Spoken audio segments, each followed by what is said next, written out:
Siku nyingine tena tarehe 18 mwezi wa 12 mwaka 2025. Ni Disemba. Kwa watu ambao wako holiday na wakaribisha sana kwenye kipindi chetu. Na sisi leo tumejikita kama kawaida kwenye vipindi vyetu maalum ni kuzungumza kuhusiana na hatua za awali za ukuaji wa mtoto, na leo tunataka tuzungumze kidogo kuhusiana na madhara ya vyakula visivyofaa kwa watoto. Na studioni leo nimebarikiwa kuwa na mwalimu, lakini pia niko na kamishna, tunamhitaji ni mkurugenzi wa lishe, ni mkurugenzi wa idara ya mafunzo ya elimu ya lishe kutoka taasisi ya chakula na lishe, lakini pia naye mwalimu wa shule ya msingi pamoja na mzazi. Bwana Kasiga amekuwa mzazi kwa muda mrefu sana. Hapa ndani yenyewe ana watoto 10. Sasa haya mambo yetu mengine tutakuja kuzungumza. Sasa kikubwa ambacho tunataka tuzungumze ni kuhusiana na madhara ya vyakula visivyofaa kwa watoto. Kuna vyakula vinavyofaa, lakini pia kuna vyakula visivyofaa kwa watoto.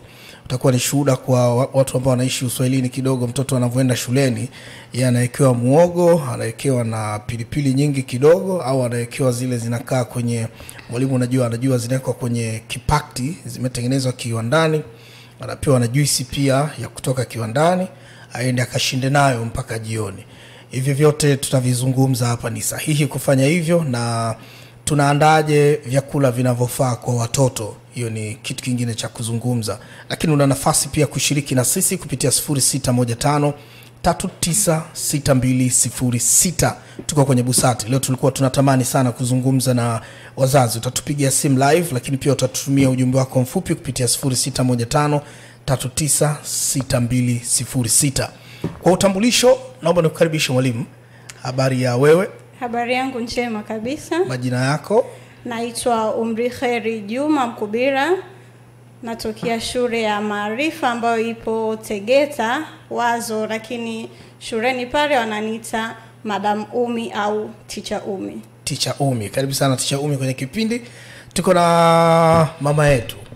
Tumekuwa tunapata madini mengi sana kutoka kwako. Nimepita Ndeto amenipitisha kwenye madini ambayo wanasema inabidi tukulipe hela nyingi sana. Watu wakulipe hela nyingi kwa sababu unatetea afya yao. Karibu. Asante sana. Ndio. Ninaitwa Dr. Stankuba, ninatoka taasisi ya chakula na lishe Tanzania, ni mkurugenzi idara ya mafunzo na elimu ya lishe. Karibu sana mkurugenzi. Asante. Na studioni mimi nitamtambulisha mwenyewe, anaitwa Allen Peter Kasiga, ni baba. Sisi wote hapa watoto wake. Sasa tunaomba tuanze tuzungumzie kidogo madhara ya vyakula visivyofaa kwa watoto, lakini tukianza kuangalia chakula gani ambacho hakifai kwa watoto. Watu wanajiuliza haya madhara yanatokana na vyakula, ni vyakula gani havifai kutumiwa na watoto? Asante sana ndugu mtangazaji. Kwanza kabisa, mtoto ana vyakula ambavyo anatakiwa apewe ili aweze kupata virutubishi muhimu kwa ajili ya ukuaji wake na afya yake. Sasa tunapozungumzia vyakula visivyofaa, ni vyakula ambavyo vitafanya sasa yale makuzi yake kimwili, kiakili na tunaweza nikasema kimwemko, au nisemeje pale, ni kwamba apewe vyakula ambavyo vinaweza kumuongoza kuwa na afya njema kiakili, kimwili, lakini pia hata kiroho. Sasa tunaposema vyakula visivyofaa, ni vyakula ambavyo haviwezi kumpa vitamin, haviwezi kumpa madini, haviwezi kumpa protini, haviwezi kumpa wanga unaotakiwa. Sasa tunapozungumzia kwenye wanga, hapo ndio kwenye tatizo kubwa, kwa sababu unakuta kwamba watoto wengi wanapewa vyakula vyenye wanga tupu. Tena sio wanga peke yake tu, yaani vinakuwa ni vimepikwa na mafuta mengi na chumvi nyingi, lakini pia ni vya wanga tu. Sasa tunapozungumzia sasa mtoto huyo, watoto wako wengine wapo shuleni, wengine wako majumbani. Lakini mtoto anakutana na nini anapotoka kitandani, ama anapoenda shuleni akifika anakutana na nini? Mtoto huyu anakutana na ice cream ambayo ina maji na sukari, wakati mwingine imetiwa rangi, sijajua kama rangi nazo ni salama zile. Anakutana na chipsi, kiazi kimekaangwa kwenye mafuta, sio mafuta tu mengi, lakini yameoza, yameshaharibika, kwa sababu huyu mfanyabiashara anapokaanga zile chipsi hataki atupe mafuta yake. Hata kama ni mwezi mzima ataendelea kuyaongeza kiasi kwamba mafuta yanakuwa meusi mpaka yanatoa mapovu. Anakutana na kiazi na muhogo ambacho nacho kimekaangwa kwenye mafuta yale yale. Unaona? Na kwa kawaida mtoto huyu pia anakutana na vitu vinaitwa kuna vitu vina rangi nyingi ni very chunk, kama mtu anatafuna inaitwa chama. Chama. Anakutana na chama huyu mtoto. Okay. Lakini pia huyu mtoto anakutana na chakula kilichowekwa kwenye mfuko wa nylon. Kwa mfano kama karanga, hata hizo nilizosema nini, ice cream zile. Anatafuna, anakula na mfuko wake anatafuna. Sio hivyo peke yake. Juzi nilikuwa Temeke natembelea mashuleni, nikakuta kwamba huyu mtoto anakutana na kitu ambacho kiko concentrated, yani ni unga fulani ambao unatakiwa uwekwe kwenye maji lita 1, kijiko tu kidogo lita 1, alafu mtu apate juice lita 1, yeye anabugia mdomoni anaramba.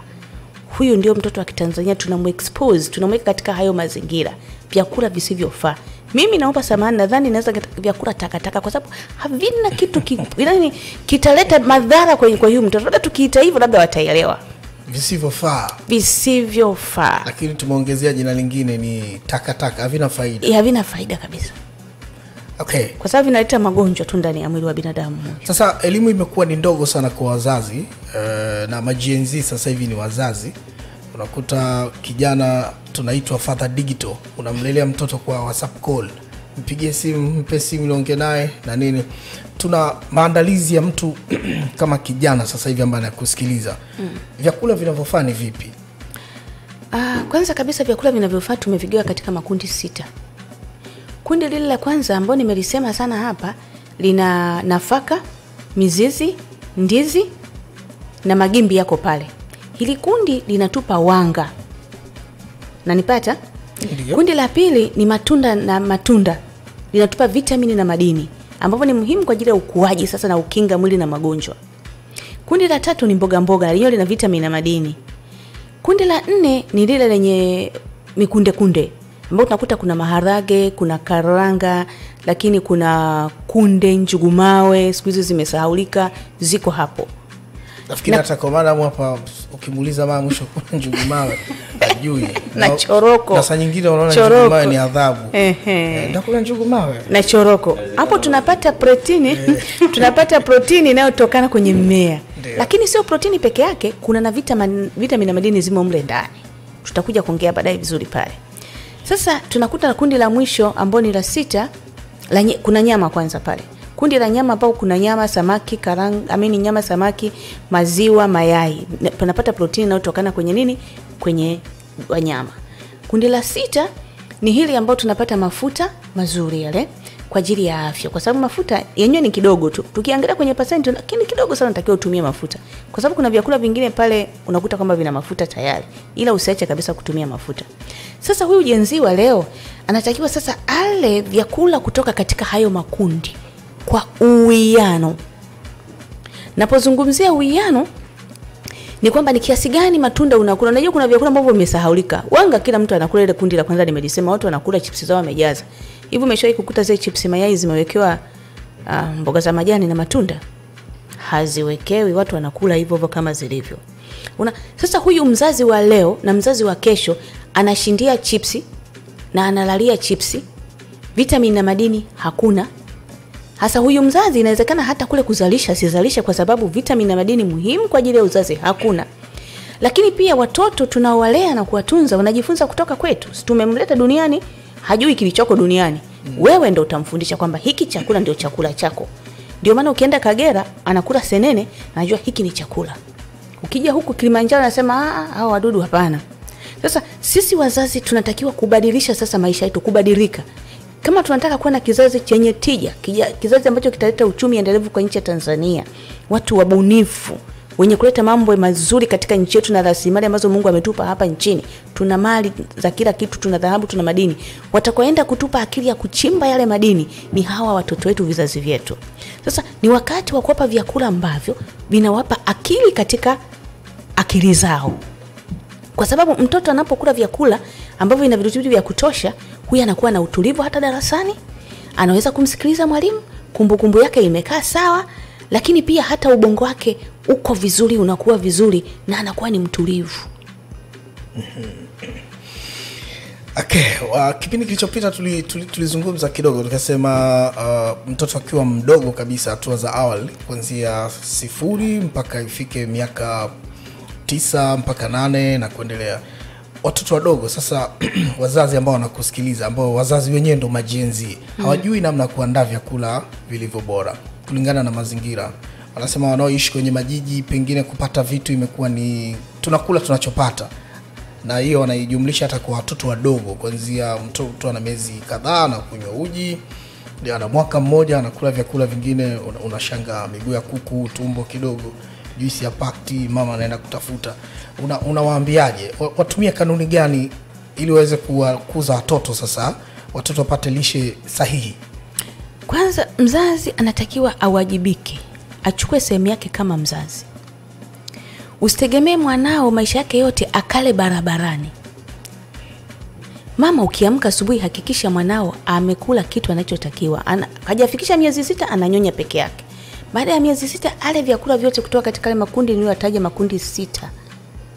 Kuhakikisha kwamba mtoto anapata vitamini na madini ama anapata virutubishi vyote vinavyohitajika, kwa sababu mwanadamu kwa siku anahitaji virutubishi zaidi ya 50. Kwa hiyo chakula mchanganyiko ndio msingi mkubwa.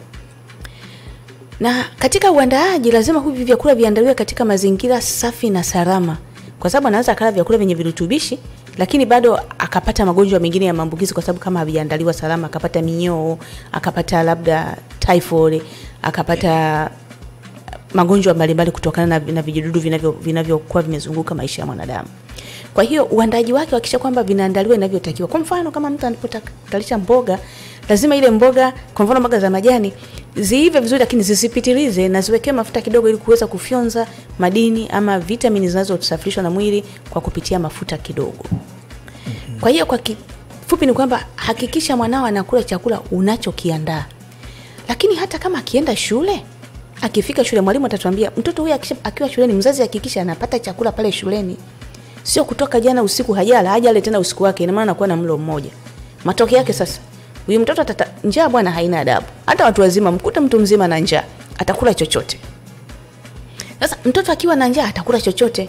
Kama ametoka nyumbani alivyoamka akala, akifika shuleni na penyewe umetoa hela yako akapata chakula shuleni, utakuwa unampenda mwanao na kumtunza vizuri, kwa sababu chakula kinachopikwa shuleni ni safi na salama kuliko chakula ambacho kimepikwa katika mazingira ambayo sio safi na salama ama hakijatayarishwa kwa utaratibu unaotakiwa kwa ajili ya kupata virutubishi muhimu kwa afya. Kushukuru sana Dr. Nafikiri kwa ambao wanasikiliza sasa hivi wana enjoy, wanajua, lakini nafikiri watakuwa na maswali yao. Kuna wengine wanasema maisha magumu, kuna wengine wanaona nyumba za kupanga, kuna sababu nyingi ambazo zinaandikwa kwenye SMSs. Tuna mwalimu hapa. Tuzungumze hali ya mtoto inakuaje ukiwa unawapokea watoto asubuhi shuleni. Kuna muda wa kuangalia kidogo kama wamekula au hilo swali uruhusiwi kuuliza. Wewe unapokea watoto na wanaendelea? Nashukuru Mungu kwa shule yetu sisi, kwa sababu ni shule ya binafsi. Kwa hiyo tunakuwa na huduma hizo pia za chakula kwa kuanzia watoto wadogo, yani nasal mpaka darasa la 7. Kwa hiyo mtoto anapofika asubuhi, kunakuwa kwa nasal, mwalimu wao lazima ajue. Kwanza akifika lazima apokelewe. Kuna chupa za maji, kuna chupa za juisi kwa wale watoto wadogo. Kwa mwalimu anakuwa kabisa anajua haya maji ya mtoto, haya nini. Baada ya hapo kuna ratiba za chakula, kwamba mtoto wa nasali atakula muda fulani tofauti na watoto wengine kuanzia darasa la 3 kwenda juu. Anakuwa na ratiba zao tofauti kulingana na ukubwa na uhitaji wa chakula kwa watoto. Lakini pia vyakula vyetu vinaandaliwa katika mazingira mazuri na tunazingatia lishe. Kwa asubuhi watoto wanaandaliwa chai. Ina maana mtoto anapotoka nyumbani watu tunashauri apewe angalau chai na kitu kidogo kwa ajili ya kuliweka tumbo sawa. Manake mtoto mwingine anaweza kafika asubuhi anakuambia mwalimu, tumbo linaniuma sana. Lakini ukiingia jikoni ukichukua chai ukiimpa unamwambia kunywa chai afu nakupa dakika 2 lala kidogo. Baadaye akirudi darasani anakuwa sawa. Kwa unagundua kabisa hana chochote alichokipata alipotoka nyumbani. Baba yetu Allen Peter Kasiga anaita shule hizo ni za kishua, yani shule ambazo zimefuata utaratibu, zinajali lishe kwa watoto. Labda utupe experience yako kwa shule nyingine ambazo hazifuati mkondo huo. Kwa shule ambazo hazifuati mkondo huo, ndio maana kuna baadhi ya shule ambazo wameshaanzisha program maalum ya chakula shuleni. Kutokana kwamba kulikuwa na tatizo watoto wanakula vyakula vichafu. Yaani unakuta ukiingia shuleni asubuhi unakuta kuna mama wengi wamejipanga mstari kwa ajili ya kusubiria watoto wanaoingia wapewe vile vyakula. Pia kuna watoto wanakuja na vyakula vingi kwenye mabegi. Yaani muda anatoa madaftari aanze kusoma, badala atoe madaftari anatoa miongo kidogo kama vitu pembeni. Kwa hiyo kuna baadhi ya shule zimeamua kuanzisha program ya chakula shuleni. Kwa hiyo nilikuwa na shauri kwa shule nyingine ambazo hazina programu hiyo waianzishe, kwa sababu sioni kama ni gharama sana, kwa sababu ile pesa unayompa mtoto kununua hivyo vyakula njiani inatosha kabisa kulipia pale shuleni mtoto akapata chakula. Kwa sababu unakuta mtoto amepewa labda 2,000 kwa ajili ya kula shule. Ile 2,000 akilipa pale shule, wakilipa watoto wote wa shule nzima 2,000, inatosha kabisa kupata chakula pale shuleni. Okay, na utuambie kidogo mtoto ambaye apati lishe kwenye uelewa makuzi yake darasani kwenye maisha ya kawaida na mtoto ambaye anapata lishe, kuna utofauti? Tofauti ipo kwanza kwa watoto ambao hawapati hizo lishe. Kwanza kunakuwa hakuna utulivu, kwa sababu muda wote ana vile vyakula vyake kwenye begi. Au anawaza nikichelewa kule nitakuta yule mama kashauza. Maana kuna mama wanakuwa na bei zao na anakuwa na watoto anawauzia. Kwa anakuwa hana ule utulivu, anawaza nikikuta yule mama amemaliza, na maana mimi saa nyingine ile hela yake anaibana. Kwa anataka amkute yule ambaye anamuuzia kwa bei ile, ili hela yake ibaki, jioni anaporudi nyumbani akanue chipsi za 500. Okay, kwa hiyo tumepata mambo mawili. Jambo la kwanza ni utulivu unakosekana darasani kwa sababu ana pesa, anataka ifike mapumziko aende akanunue chakula nje. Lakini utulivu mwingine ni ana chakula tayari kwenye begi, anasubiria muda wa kula. Kwa hiyo uweze kuwa harufu ya chipsi na daftari na kuwa kidogo lazima ilete shida kidogo. Tuna Allen Peter Kasiga, mzazi. Okay, hiyo ukihamishia kwako inakuwa iko vizuri zaidi. Kwa nini ushiriki wa wazazi sasa kwenye kusupport makuzi ya awali ya mtoto umekaje? Sana wakina baba pia ndo wanashutumiwa. Yeye akiacha shilingi 5,000 anajua kila kitu kimemalizika. Ajui mtoto kapata wanga, amekula protein kidogo, amekula nini, hiyo haifahamiki. Kwako wewe inakuwaje? Kwangu mimi ngoja kwanza niangalie in general. Ndio maana tunaambiwa kwamba kina baba tuwasindikize wake zetu kliniki. Kuna mengi sana tunaambiwa kule na mengi sana tunajifunza, hasa kwenye lishe za watoto, ingawa tushazoea kuachia kina mama waende wenyewe kliniki. Mimi kwa watoto wangu, kwa sababu unajua wanasema mzazi ana mzazi wake. Kuna mengi tunayapata kutokana kwa wazazi wetu makuzi, kwamba bwana mama mtoto huyu tayari ni naye chakula inabidi aleje. Kwa hiyo mama anakuambia bwana huyu mtoto asubuhi mpe hiki, kama alivyozungumzia mkurugenzi hapo, lazima mtoto apate protein, apate wanga, lakini pia apate na mafuta. Kwa hiyo mimi kama mzazi nilikuwa nahakikisha watoto wangu wanapata hivi vyote, kwa sababu nafahamu ndio kuna majunk food haya watoto wengine wanapewa. Kuna vyakula vya makopo ambavyo vinauzwa kwenye maduka mbalimbali vya watoto, maziwa. Mama anakuwa mvivu. Unajua kama wakina mama sasa hivi wa mabinti zetu wa age fulani amepata mtoto, kunyonyesha anaona kwamba ataharibu maumbile yake, si maziwa ya kopo yapo.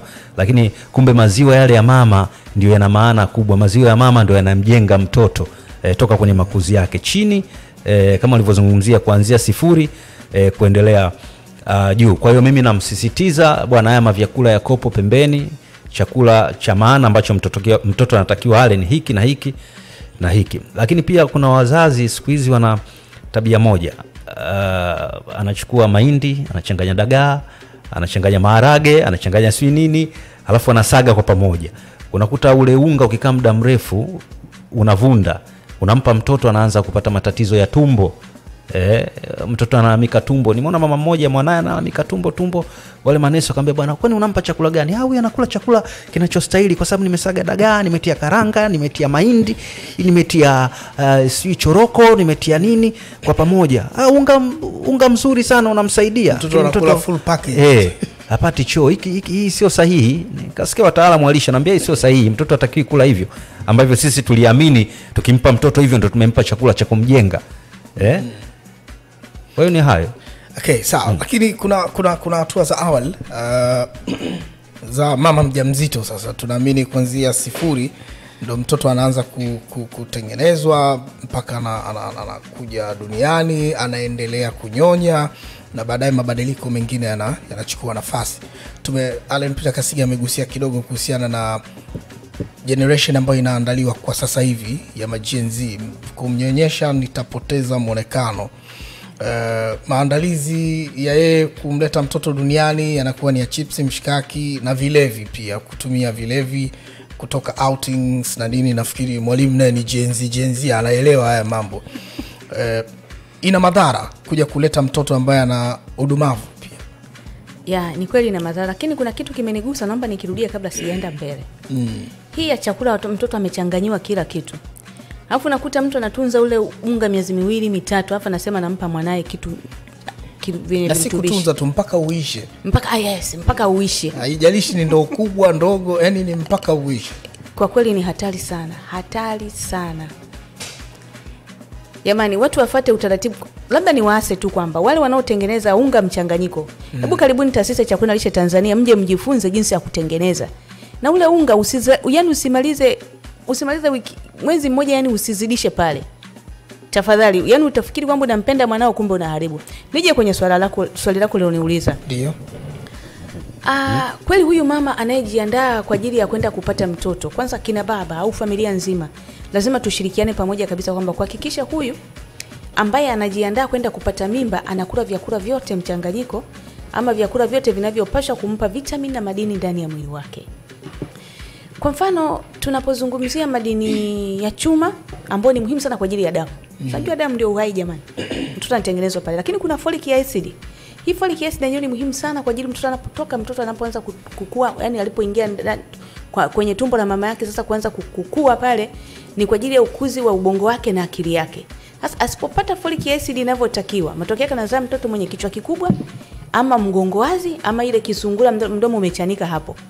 Sasa kama hatuwezi kumpa mama huyu akala hivyo vyakula, au mama yenyewe kama hataki kula, afikirie kwamba hivi kama akipata mtoto mwenye mgongo wazi, ama mwenye mtindio wa ubongo, au mwenye matatizo, au ni kilema, ni kipi kizuri? Ni kuepuka kula hivi vyakula, ama ukapate mtoto wa aina ile? Yaani inabidi ujifikirie mara mbili kwa sababu madhara yake ni makubwa sana.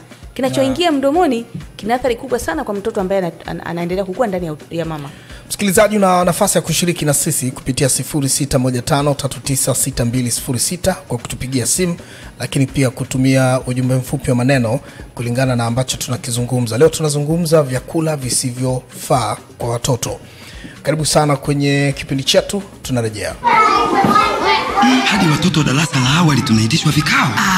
Tulia. Hivi vikao vya muhimu, hebu tusikilize kwanza. Wazazi, nawashukuru sana kushiriki kwenye kikao. Ajenda kuu ni kuwasisitiza wazazi kuchangia kwa ajili ya chakula cha watoto shuleni ili waweze kusoma vizuri. Unajua, pamoja na fursa za ujifunzaji wa awali, ili mtoto aweze kukua kikamilifu, anahitaji pia afya bora, ulinzi, usalama, malezi yenye mwitikio kutoka kwako mzazi, lakini pia na lishe bora. Ni kweli, kwa mujibu wa Umoja wa Mataifa, Tanzania ni miongoni mwa nchi ambazo 43% ya watoto wapo kwenye hatari ya kutofikia hatua timilifu za ukuaji kutokana na viashiria kama vile utapiamlo, umaskini na kukosekana kwa uhakika wa chakula. Mustakabali wa nchi yetu unamtegemea mtoto. Serikali kupitia mpango jumuishi wa kitaifa wa masuala ya lishe inalenga kupambana na utapiamlo katika aina zake zote. Wazazi na jamii kwa ujumla tushirikiane kwa pamoja kuwapa watoto lishe bora. Tangazo hili limeletwa kwenu na mradi wa mtoto kwanza unaotekelezwa na shirika la Children in Crossfire kwa kushirikiana na mtandao wa malezi, makuzi na maendeleo ya awali ya mtoto TECDEM pamoja na umoja wa klabu za waandishi wa habari Tanzania UT.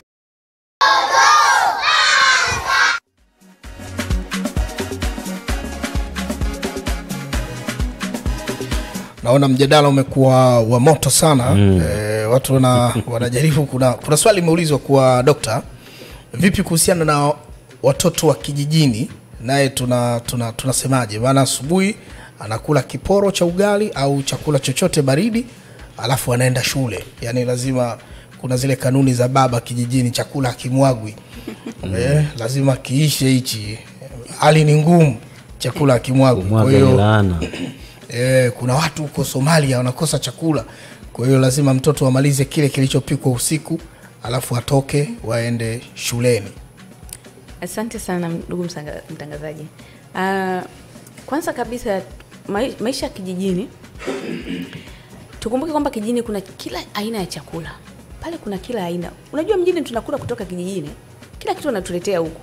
Cha msingi ni kwamba hakikisha kwamba wanakula vile vyakula wanavyovilima, wasivilete mjini peke yake.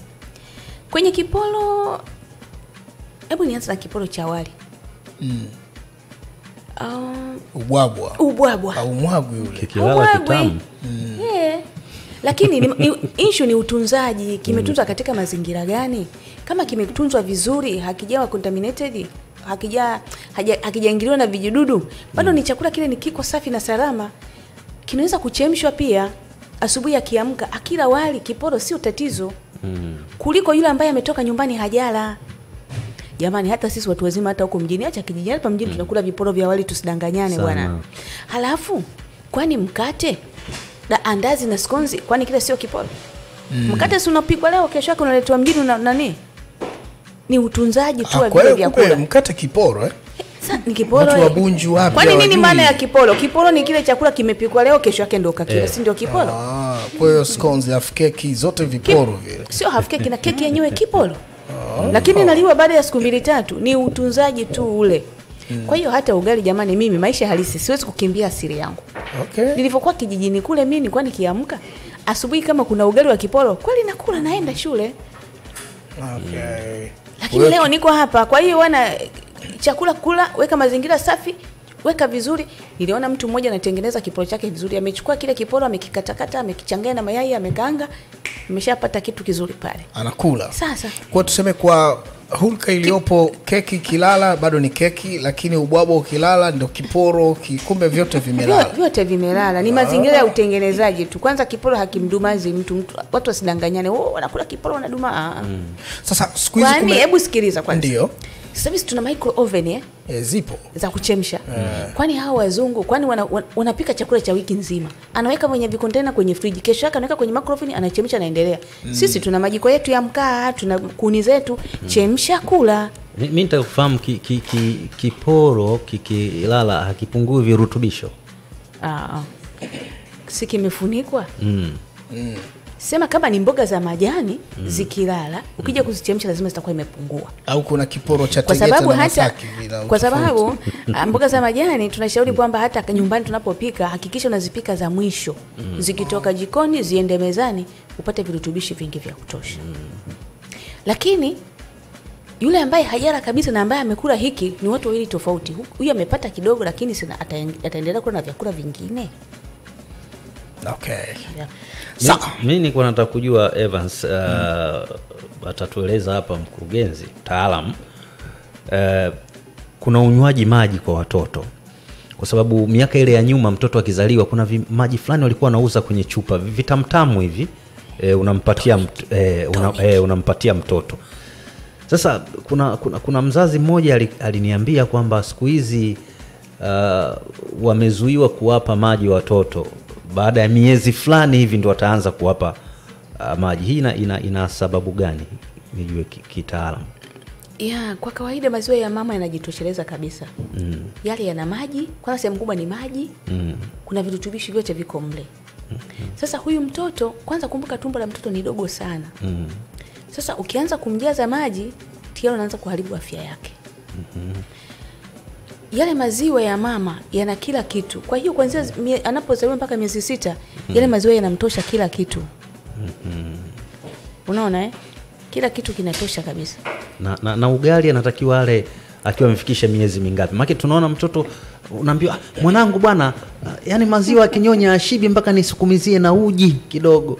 Sasa ukiangalia mtoto anatakiwa anyonye kabla ya miezi ile ya kula chakula, anasukumiziwa na uji, na ule uji ukiona tochi anamsukumiziwa na vitonge vya ugali, na wengine wanaweka hiyo kitamaduni, au ni Msukuma huyu au huyu ni nani, inawekwa hiyo. Jamani, msione Wasukuma jamani na ugali wao, lazima wale ugali. Tunao wengi huko, tunao, ndio maana tunatania. Ingawa mimi Mnyamwezi anaweza kawatania kwamba huyu bila samaki na ugali hawezi kwenda. Baada ya miezi 6 jamani, kama kawaida miezi 6 unaanza kumpa chakula kidogo kidogo, sio mwanzia ugali, hapana.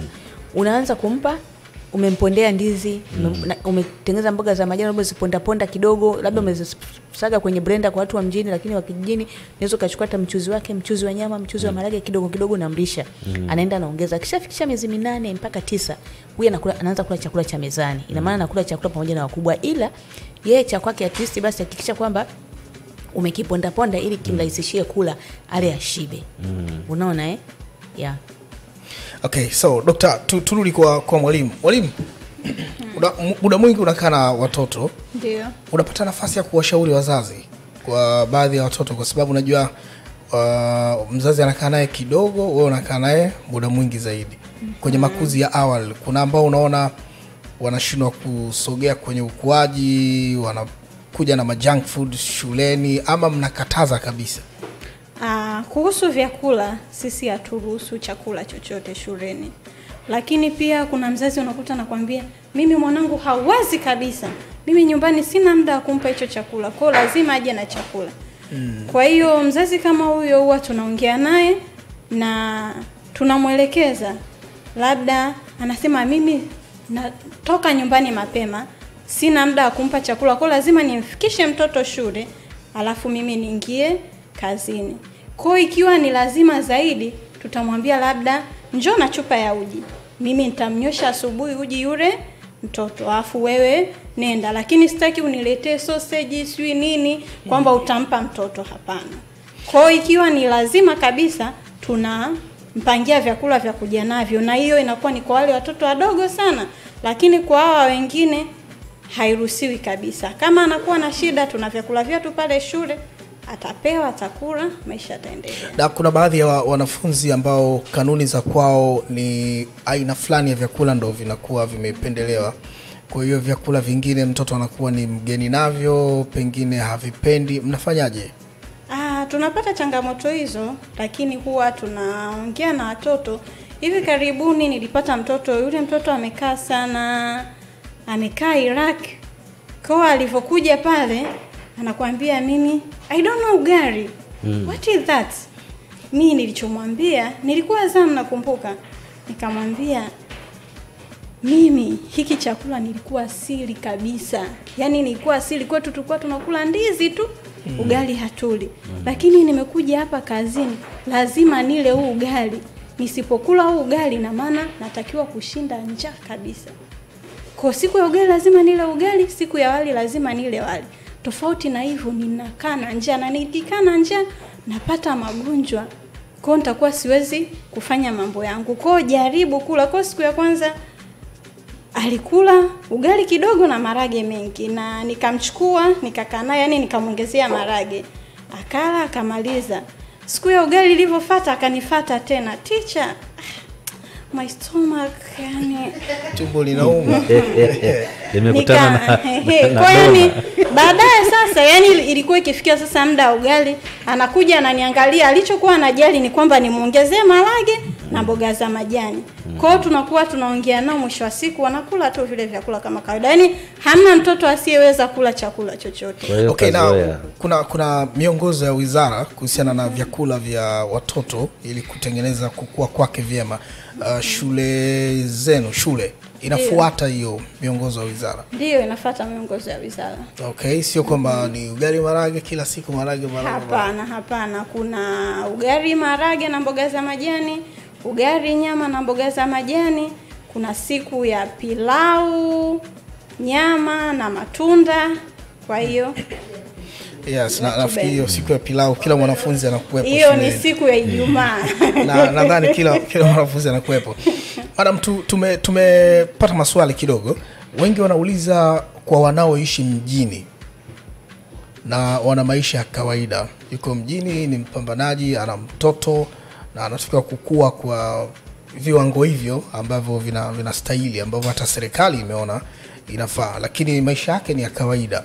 Anatakiwa kutumia formula gani rahisi ili mtoto wake akue kwa uzuri? Afanye nini?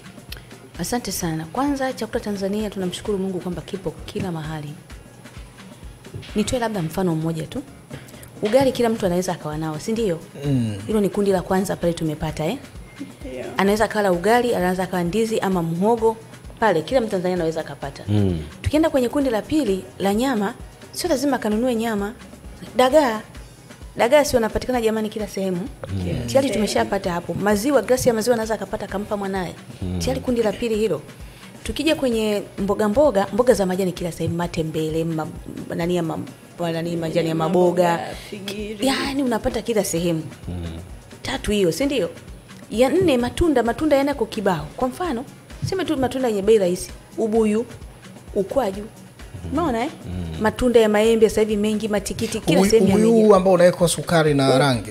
Rangi hapana. Hapo ndo niliposema kwamba kwenye junk foods pamoja na kaubuyu kalikoongezewa zile rangi hapana. Na umekuwa sukari nyingi. Wafanya biashara jamani, kwa nini hamwezi kutengeneza hata ubuyu mweupe tu hivyo mwape watoto wetu?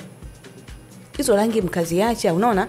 Sasa hilo tumekuja kwenye matunda, style tumeshakava hapo.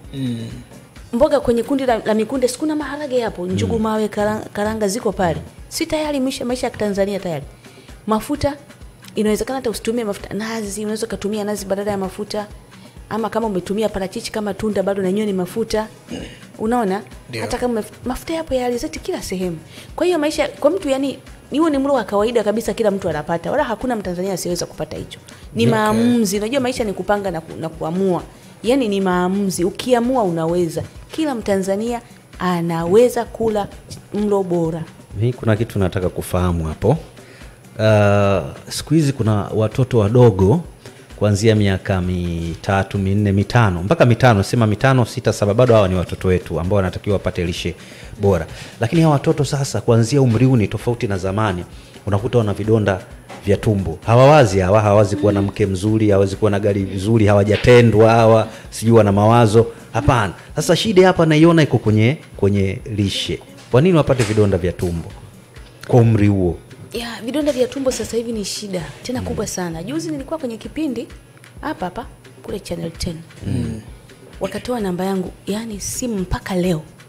Vidonda vya tumbo ni issue. Nina vidonda vya tumbo, nina sukari. Na vidonda vya tumbo nina sukari. Watoto wadogo kabisa. Watoto wadogo. Nini kinatokea pale? Kwanza tukumbuke kwamba vidonda vya tumbo kinachosababisha ni mdudu anaitwa H pylori. Lakini vidonda vya tumbo vinasababishwa na kutumia vidonge aina fulani ya matibabu ya vidonge. Kama pamoja na aspirin na hizi brufen nini zinachimba kwenye tumbo. Sasa lishe inaingiaje pale kwenye vidonda vya tumbo? Ni kwamba huyu mtu asipokula vyakula vyenye virutubishi vya kutosha, kwanza kinga yake inapungua. Ikipungua kinga, ina maana wale H pylori kama wapo, ina maana watazaliana sana. Lakini pia huyu mtu kama atakula vyakula vyenye mafuta mengi, tena mafuta mengi yaliyoharibika, na amekula sukari nyingi, vyakula vyenye sukari nyingi, matokeo yake sasa ni hivi. Yani kwanza sukari ina tabia ya kushusha kinga ya mwili. Lakini sukari ni chakula cha hao wadudu, bakteria. Sawa? Lakini pia hii sukari inasababisha kama ni kidonda basi kisipone haraka kule ndani. Sasa zile sukari, ile vyakula vyenye sukari nyingi vina tabia na mafuta mengi, vina tabia ya kuzalisha acid kwenye tumbo la mwanadamu. Sasa kwa sababu ya kuzalisha acid, matokeo yake ile tumbo linachimbwa. Likishachimbwa tayari vidonda vya tumbo. Okay. Umenipata hapo? Yes. Hapo ndo tunakuja kwenye vidonda vya tumbo. Na kuna swali lingine kulingana na muda. Kuna swali lingine. Sasa hivi kuna ujio vinywaji vinaitwa energy drinks ambavyo vinauzwa bei rahisi sana. Shilingi 500 mtu anapata. So anauliza, anakutana na wanafunzi sana wanaosubiri kwenye vituo vya daladala, wana chupa za energy drink kwa sababu ni shilingi 500. Anakunywa, na ile tabia ya energy drink, ukinywa unakuwa tu umeshiba, yani unapata hiyo energy, unaendelea na mambo yako. Dokta, umeulizwa hapa sasa, unasemaje kuhusiana na hii, hasa kwa wanafunzi wa shule ya msingi kuanzia darasa la kwanza kuendelea? Kwa kweli hii ni janga, ni tatizo kubwa sana. Mbona tusipoangalia kizazi chetu kinakwenda kuwa na tabu sana. Kizazi chetu kinachokuja kwa sababu energy drink kutokana na tafiti zinaonyesha kwamba zinasababisha magonjwa mengi. Ni pamoja na magonjwa ya moyo, magonjwa ya kisukari yakiwemo, lakini pia kwa kina vijana wa kiume itakuwa tatizo mbeleni. Tatizo kabisa. Yaani hapa tufichani, ni tatizo, tutakosa kizazi. Sasa tukikosa vijana wa kiume wakiwazalisha watoto wake wa kike, tutakuwa na Tanzania tena? Ni kitu sasa hapo sio kwa watoto tu, hata watu wazima waangalie sana. Inabidi sisi wazee turudi kwenye ujana ili kuwasaidia vijana. Sasa hapo ugomvi utakuwa mkubwa sana. Hapo ugomvi wanakuja nazo hizi shuleni. Ndio, kuna hizo energy, afu kuna juisi nyingine you fresh zinaitwa. Yaani hizo ni juisi wanakuja nazo, yani unakuta wanazo afu baridi sana, yani kiasi kwamba hata ukimpiga nayo mtu inamuumiza. Kwa inakuwa ni vitabu. Sasa tuna jukumu lipi? Daktari inabidi sasa uzungumze na sisi kwa sababu wewe ni mtaalamu. Madam anabaki na watoto wake, lakini maamuzi ya wale watoto ni wazazi. Na lengo la kipindi chetu pia ni kuzungumza na wazazi, walezi kuhusiana na vyakula visivyofaa. Na leo umetueleza mlolongo mzima wa vyakula ambavyo havifai na umeshauri pia kwa vyakula ambavyo vinafaa. Wanaokusikiliza sasa hivi, ushauri mkubwa unawaambia ili watoto waweze kukua kadiri inavyotakiwa, wafanye jambo gani? Asante sana mtangazaji. Nafikiri kitu cha kwanza ambacho ningekuambia ni kwamba wakumbuke madhara ni makubwa sana. Magonjwa ya kisukari, pressure, kansa, hata hivyo vidonda vya tumbo wanavyosema kutokana na nilivyoelezea hapo, jinsi vinavyokuja kuingia pale, watoto kukosa akili darasani, lakini kukosa utulivu, kukosa taifa ambalo lenye akili, watu wenye akili tija ni shida. Sasa nini tufanye? Ni kwamba wazazi tuhakikishe kwamba tumesimama kwenye zamu yetu kama wazazi. Mwenyezi Mungu ametupa watoto, tuwalee. Hebu tuwatendee haki. Tuwape vyakula wanavyotakiwa kula. Lakini pia wafanyabiashara wenzangu, tuhakikishe kwamba kitu unachokula kweli kinaenda kufanya nini ndani ya huyu mtoto? Kinamsaidia nini? Hilo ndo la kujiuliza. Hata mama nyumbani umujiulize, unampompa hiki chakula kinaenda kufanya nini ndani ya mwili wa huyu mtoto? Ni la msingi sana. Tushikane kwa pamoja, tuelimishane. Viongozi wa mitaa na vijiji, hebu tuelimishe hata hawa kina mama wanaouza. Ni kweli wanatafuta vipato pale, hatukatai, lakini tuelimishane tu kwamba bwana, tukitayarisha chakula kwa mtindo huu itakuwa sawa. Wakitaka kujifunza zaidi, karibuni taasisi ya chakula lishe Tanzania. Na wanaweza kupata namba ya simu kwa sababu lengo kubwa hapa ni kupata solution. Okay.